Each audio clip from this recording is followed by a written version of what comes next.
제가 오후 예배 때 한번 설교할 때마다 그런 상상을 해볼 때가 있습니다.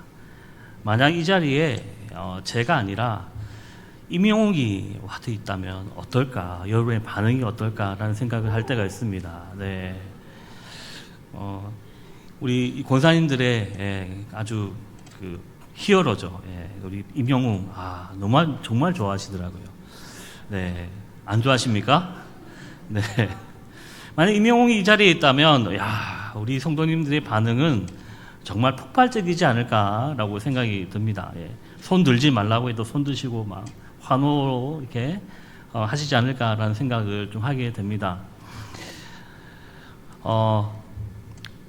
저는 우리 예배가 좀 그렇게 좀 역동적이었으면 하는 마음이 있습니다. 네. 우리의 마음과 우리 믿음을 우리는 표현을 해야 되겠죠. 제가 저번 시간에도 말씀드렸던 것처럼 누군가를 사랑한다면 어떻게 해야 됩니까? 표현을 해야 되죠. 갑돌이와 갑순이가 왜 안 이어졌습니까, 여러분? 모르십니까? 그 이유를? 갑돌이와 갑순이가 왜 안 이어졌죠? 모르는 척했기 때문에 그렇죠. 여러분, 하나님을 향한 그 마음 모르는 척 하지 마시고 여러분 적극 표현하시기를 간절히 원합니다. 오늘 우리가 읽었던 시편의 내용도 바로 그러합니다. 시편에 지금 나와 있는 시인의 이 심정은 여러분 그냥 조용한 가운데 깊은 묵상 가운데 있는 그런 고백들이 아니죠. 어떻습니까? 우리 1절 말씀을 함께 보시면 77편 1절에 내가 내 음성으로 하나님께 부르짖는다라고 이야기하고 있습니다. 여러분, 지금 시편의 이 시인이 지금 이야기하고 있는 바는 무엇입니까? 기도를 묵상한다가 아니죠. 어떻게 해요? 부르짖는다라고 이야기를 하고 있습니다. 절박한 그 상황 가운데 하나님께 부르짖는 그의 모습 너무나 적나라하지 않습니까? 깊은 묵상 가운데 하나님을 찾는 그런 모습이 결코 아닙니다. 성경을 보자면 하나님께 그 마음을 표현하는 방법들이 많이 나와 있지만 여러분 깊은 묵상 가운데 하나님을 찾는 그런 장면은 그렇게 많지는 않습니다. 여러분 대부분이 어떻습니까? 하나님께 부르짖고 또 몸부림치고 괴로워하며 또 하나님께 그렇게 또 이렇게 나아가는 그런 모습들 아주 우리 사람의 그 솔직한 그런 감정의 모습들을 보여주고 있습니다. 마찬가지로 우리 예배 또한 이렇게 되어야 할 줄 믿습니다. 여러분, 우리가 숨기고 감추고 모르는 척 하기보다 하나님께 적극적으로 나아가 그분께 도움을 구하는 우리 모두가 되길 원합니다. 우리가 읽었던 시편의 이 시인은 끊임없이 하나님께 기도를 드리고 있음에도 불구하고 하나님의 응답이 없어 곤욕스러워하는 그의 모습을 또 우리는 보고 있습니다. 그로 인해서 자신이 느끼고 있는 그 당혹감을 이 시를 통하여 솔직하게 드러내고 있는 것이죠. 우리가 아까 보았던 1절 말씀을 보시면 그는 자신의 음성으로 하나님께 부르짖고 있음을 밝히고 있습니다. 이것은 스스로 해결할 수 없는 절박한 그 상황 가운데 그가 할 수 있는 최선의 그 일이 바로 전능하신 하나님께 부르짖는 것, 그것이 그가 할 수 있는 유일한 일이었다는 것이죠. 아이가 위급한 상황에서 가장 먼저 찾는 사람이 누구입니까? 엄마죠. 아이가 갑자기 주님 찾는 경우는 없습니다. 엄마를 찾습니다. 마찬가지로 우리가 하나님께 자발적으로 할 수 있는 것, 우리가 하나님께 적극적으로 도움을 구할 수 있는 그것은 바로 부르짖는 기도입니다. 시인은 자신의 기도에 분명히 귀를 기울이시는 그 하나님을 신뢰함으로 그는 기도하고 있습니다. 기도할 때 이루어지든지 말든지 찬양하듯이 그렇게 기도하시는 분 혹시 계십니까? 아니죠. 기도는 어떻습니까? 반드시 이루어질 것을 믿으며 하나님께 간구하는 것입니다. 그렇기 때문에 우리의 기도는 간절할 수밖에 없는 것이고 또 우리 기도에 그 믿음을 담아 하나님께 나아가는 것임을 우리는 기억하고 있습니다. 우리 2절 말씀을 보시면 77편 2절에 그는 환난 가운데서도 하나님을 찾고 있으며 밤에도 그 기도를 멈추지 않고 있습니다. 그가 이렇게까지 하는 이유가 무엇입니까? 왜 계속 기도하고 있는 겁니까? 왜 계속 기도하고 있는 거죠? 응답이 없기 때문에 기도하고 있는 거지 않습니까? 그렇죠? 기도에 응답이 있다면 기도는 멈추겠죠. 하지만 지금 응답이 없기 때문에 그는 계속하여 하나님께 부르짖고 있고 밤에도 그 기도를 멈추지 않습니다. 밤에는 내 손을 들고 거두지 아니하였나이다. 이것이 바로 그가 손을 들고 계속하여 기도하고 있는 모습을 우리에게 보여주고 있는 것입니다. 만약 여러분이 이러한 상황이 있다면 혹시 어떻게 하시겠습니까? 응답 없는 그 기도 계속 이어가시겠습니까? 계속 기도합니다. 그런데 응답이 없습니다. 하나님의 그 침묵이 계속 이어지고 있습니다. 그렇다면 여러분은 그 기도를 이어갈 그 믿음이 여러분 가운데 있으신지 우리 각자의 마음으로 한번 대답해 보기 원합니다. 힘들고 어려운 문제들 다 하나씩 각자가 가지고 있지요. 어찌하지 못한 그 문제 누군가에게 털어놓고 또 빨리 해결되었으면 하는 그 마음들, 저 또한 마찬가지입니다. 그렇게 다 가지고 있는 것이죠. 그렇기 때문에 사람들이 점을 보러 가는 이유가 바로 여기에 있지 않나 생각이 듭니다. 점을 보러 가면 어떻습니까? 즉각적으로 응답해 주잖아요. 안 그렇습니까? 바로 점괘를 주지 않습니까? 점괘.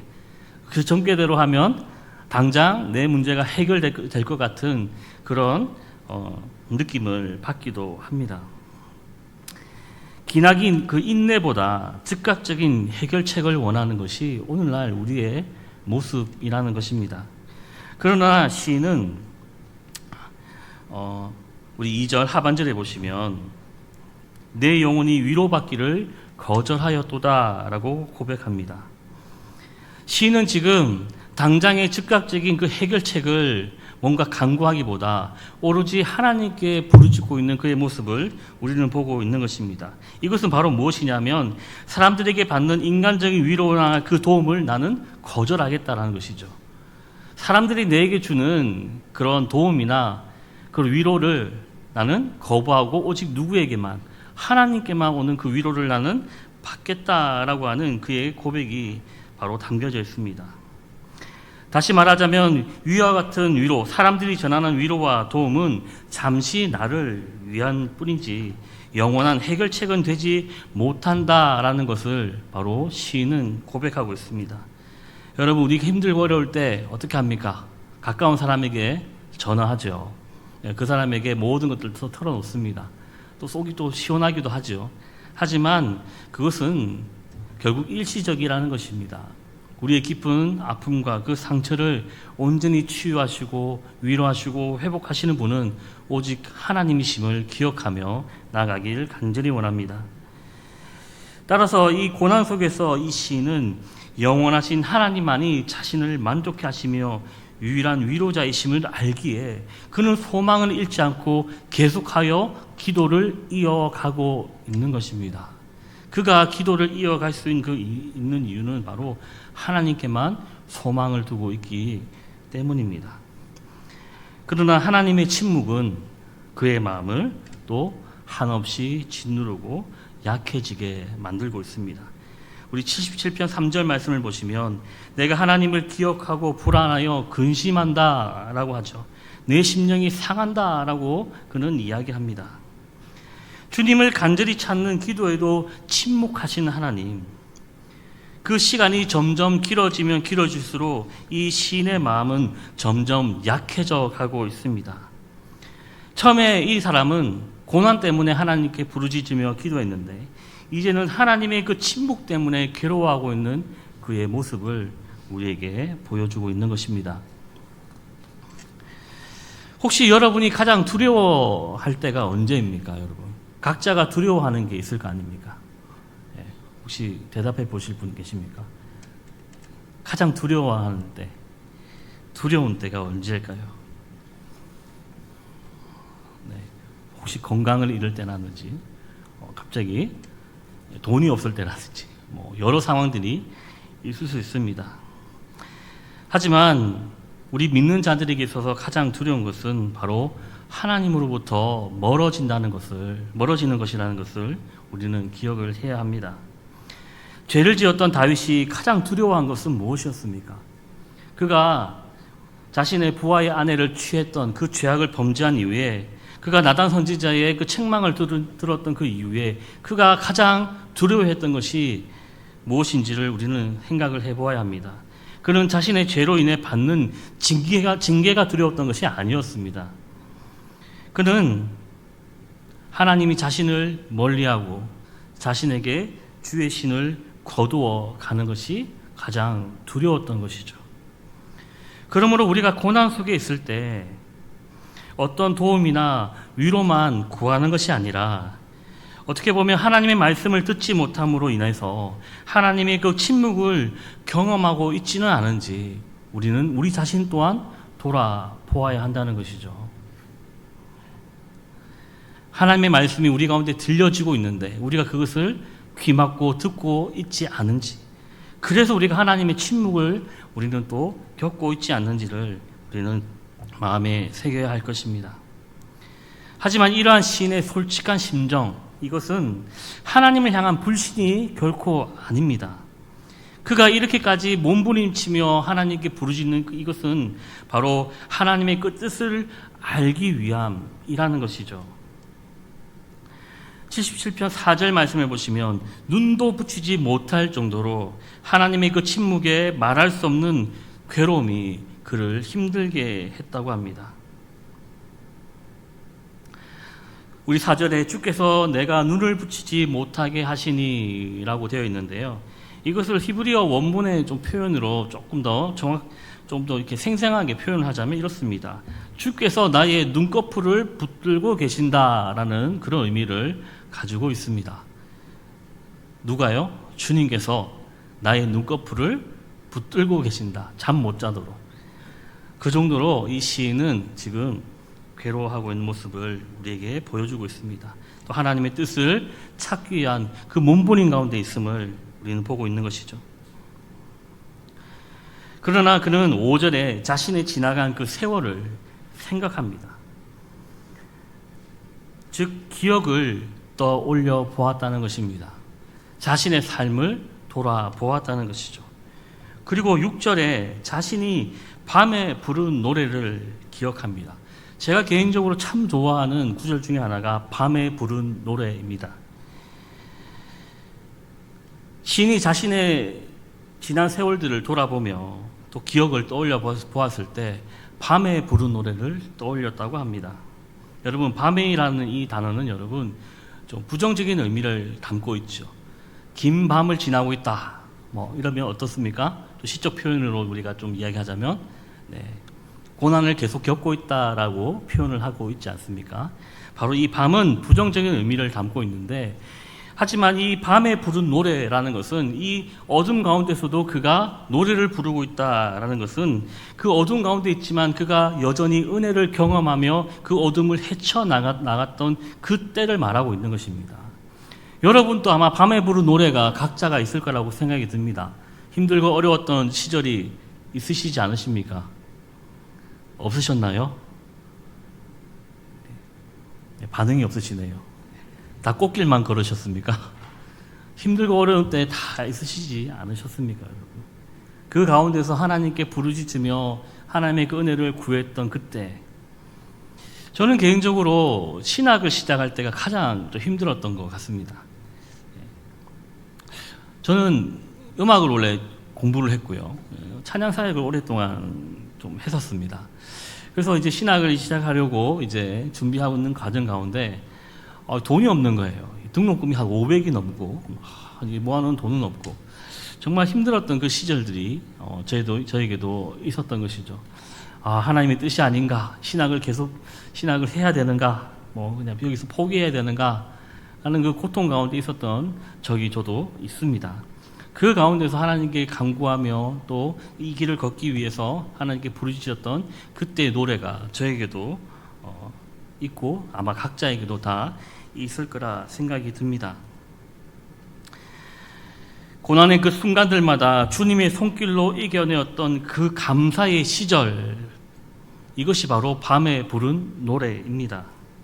시인은 그때의 심정을 담담히 풀어놓지요. 그리고 7절과 8절과 9절은 그가 하나님께서 과거에 나를 이렇게까지 도와주셨고 나와 함께 하셨고 주님의 그 손길로 이 모든 고난을 이겨내었는데 과연 7절에 주께서 나를 영원히 버리실까? 다시는 은혜를 베풀지 아니하실까? 8절에 그의 인자하심은 영원히 끝났는가? 그의 약속하심도 영구히 패하였는가? 9절에 하나님이 그가 베푸실 은혜를 잊으셨는가? 노하심으로 그가 베푸실 긍휼을 그치셨는가 하였나이다 라며 이야기합니다. 이것은 지금 어떤 의미입니까? 시인이 지금 불평불만하는 것이 아닌 것이죠. 과거에 하나님께서 나를 도와주셨고 주님의 손길로 이 모든 것들을 이기게 하셨는데 과연 하나님께서 이렇게 하실 것인가? 그렇지 않다는 것을 지금 시인은 이야기하고 있습니다. 우리 10절 말씀에 또 내가 말하기를 이는 나의 잘못이라 이렇게 생각하는 것이 결국 나의 무지라는 것입니다. 나의 잘못이라는 것이죠. 그리고 10절에는 이 말씀이 지금 생략되어 있습니다. 지존자의 오른손의 해라고 이렇게 여기서 끝나고 있는데 다른 생략된 단어는 바로 이것입니다. 오른손의 해를 기억하며 라는 이 단어가 생략되어 있습니다. 즉 내가 말하기를 앞에 그렇게 하나님께 잠시 의구심을 품었던 것 이것은 나의 잘못이지만 나는 이제 어떻게 한다는 것입니까? 지존자의 오른손의 해 하나님께서 그 오른손으로 나를 도와주셨던 그때를 나는 기억하겠다라는 것이죠. 그리고 11절에 곧 여호와의 일들을 기억하며 주께서 옛적에 행하신 모든 일들을 나는 기억하겠다라고 지금 고백을 하고 있습니다.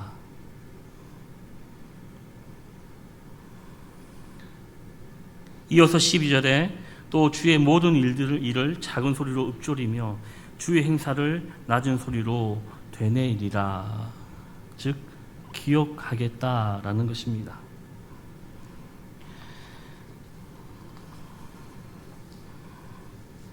과거 당신의 그 백성을 구원하셨던 그 하나님께서 반드시 자신의 현재의 고난과 그 비천한 그 삶을 구원하실 것을 지금 시인은 고백하고 있습니다. 하나님의 그 신실하심, 변하지 않으심 이것을 그는 믿으며 그는 지금 현재 계속하여 기도를 이어나가고 있는 것입니다. 우리 사랑하는 성도 여러분, 여러분은 지금까지 어떤 신앙의 삶들을 겪고 오셨습니까? 주님께서 내 인생 가운데 함께 하셨고 또 내가 밤에 불렀던 그 노래를 여러분은 여전히 기억하고 계시며 또 그것을 간직하고 계십니까? 혹은 그 경험들이 아직도 여러분 기억 속에 생생히 남아 계십니까? 오늘날 이 한국교회의 여러 이야기들을 하자면 뭐 끝도 없겠지만 과거 전설과 같이 내려오던 일들이 아직도 우리 가운데 들려주고 있죠. 정말 믿음이 아닌 믿음으로 행해야 될 그 모든 일들이 그것들을 생각해 볼 때 세상적으로 볼 때는 도저히 안 되는 일들이 있지 않습니까?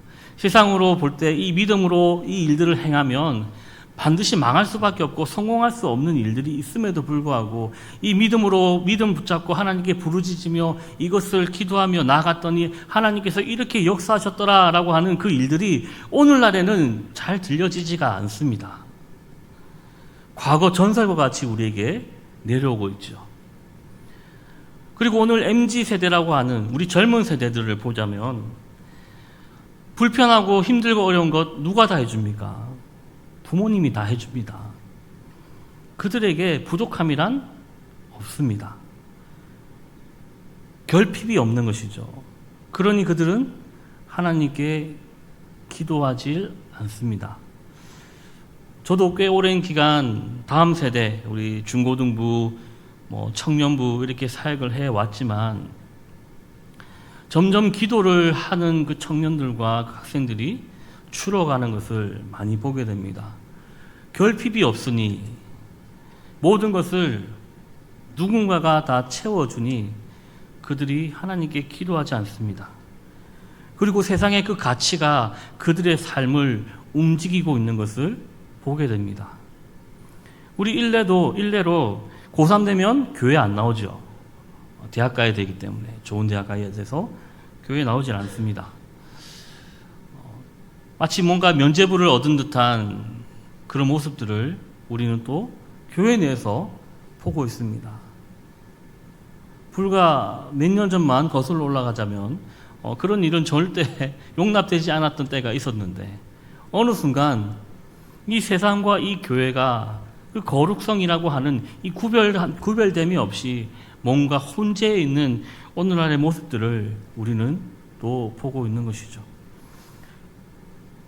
그러니 그 기도의 그 내용들이 하나님의 뜻을 구하며 하나님의 그 위대하심을 찬양하며 하나님의 그 놀라우신 신실하심을 기대하는 그 믿음의 어떤 결과보다는 소원 성취나 또 자신이 바래왔던 뭔가에 이루어지는 것들, 그것에 초점이 맞춰져 있는 것을 보게 되는 것입니다. 과연 하나님께서 그렇게만 역사하시는 분이실까? 저는 그러한 생각을 할 때가 있습니다. 마치 이방인들이 이방신을 섬기듯이, 우상을 섬기듯이 내가 필요한 것을 얻길 원하는 그러한 기도에 멈춰져 있지는 않은가, 저는 그런 생각을 간혹 할 때가 있습니다. 우리는 오늘 이 말씀을 생각하시며 밤에 부른 그 노래, 이것을 우리는 한번 꼭 기억을 해야 할 것입니다.